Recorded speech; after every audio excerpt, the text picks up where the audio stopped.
Bro, it has never been as over for a restaurant as it is for Subway in 2023. Subway, if it was ever good, it was a long time ago. Don't get me wrong. It's not like they were starting at like an 8 and now they've declined. They were starting at like a 5 that I had some nostalgia for. But let me give you my experience, Over the last 3 or 4 years, I go to Subway once a month. Every once in a while, whether it's my brain or the microbiome in my gut or whatever, just goes, hey, you could use 1,000 calories of sandwich. And I say, okay, now and then, I'm not gonna lie to you like other people on the internet. I'm not gonna say like you should never eat it. Sometimes you say, I'm gonna let like my id win over the super ego today. So that's fair. So I go to Subway, I get a sandwich, foot long, cold cut, foot long, oven roasted chicken, whatever, okay? And it was not good, but I knew that it was not good and I was craving the not goodness. And that was acceptable. Acceptable, not good. Acceptable. Let me give you my experience on Tuesday. I go to Subway on Tuesday. They fucked up the menu board. I know that they've been doing the Eat Fresh refresh. They've been introducing new sandwiches, but until now, I'd been able to ignore them. They had one menu board for normies and then one menu board that was like, we're trying this out. This time, they got rid of the normie menu board. I'm sure that if you asked, you could probably just get a foot-long classic sandwich. But I was like, I don't want to be that 80-year-old man who's walking into, a restaurant ordering some shit from like 1971. So I say, you know what? There's 15 sandwiches on the menu. They're all named superlatives. They're all called like the Calgary Stampeder and shit like that. So I don't know what the hell is on them. I got zero point 0.2 seconds to read the 20 different menu options, right? The lady says, what do you have? I'll say, hey, give me a foot-long Kickin Chicken. Okay, here's where it started to go wrong. As soon as I looked at the sandwich that I ordered, I said, oh, fuck. It's 1,280 calories. So that's all. We're already starting off on a bad foot here. But then I looked at while she was putting the ingredients on, I looked at every other sandwich on the menu, and they were 19 out of 20 were over 1,000. So I was like, you know what? It could be, I've accepted that at Subway I'm already not going to be healthy, but at least like I didn't pick exactly the worst thing. There were still other worse things, okay? Anyway, Kickin Chicken sandwich, what is it? It's like 3 small breaded chicken cutlets, banana peppers, who gives a shit, right? Some sauces. Step 2 it's already I'm pissed off. It's 1,280 calories. I don't even know what's in it. Number 2,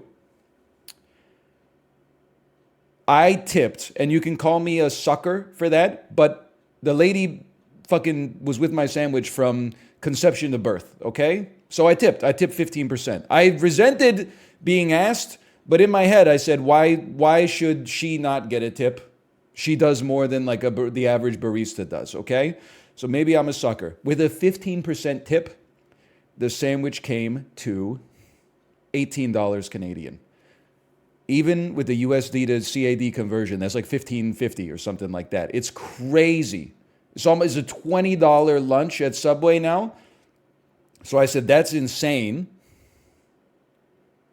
That's a huge second knock, okay? 2 strikes. The third strike is that the sandwich was fucking horrible, even by Subway standards.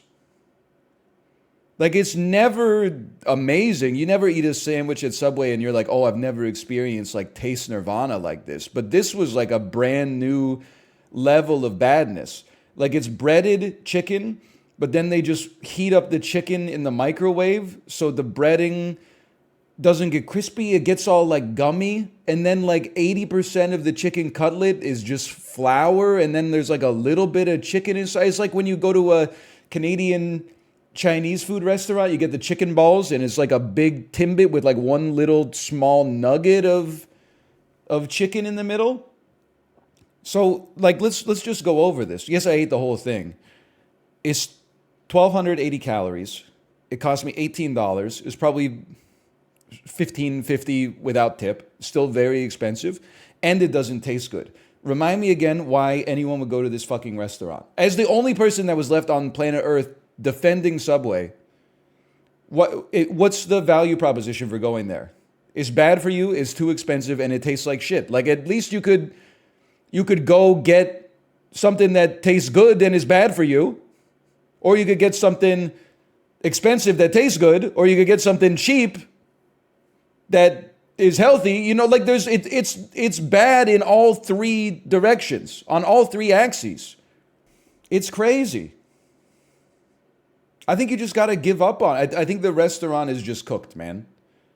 It's been dying for like a decade, but it's fucking dead now. Like whatever they did to try to save it, it's like when you have a sap run that you know can't get to 10, but you know if you pivot, you're going to lose immediately. They pivoted and they're losing immediately. They're cooked, man. I was the only person in the restaurant as well. Reminds me during the COVID pseudo lockdowns, so they would have like a sign on the front of the Subway that was like, please note, we can only have one customer inside of the store at any given time. Don't worry, Subway, I don't think that's going to be a problem. It's like when you order a pizza and you know you're embarrassed because it's just for you, so you just crack open the door and go, hey guys, pizza's here. Hey, we can't accommodate all the incredible demand. The government is not letting us let any more customers into our restaurant. Like, I don't do this too often.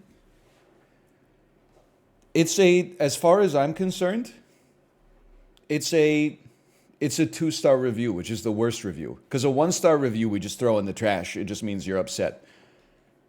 Subway it has become a 2-star restaurant. 2 out of 5.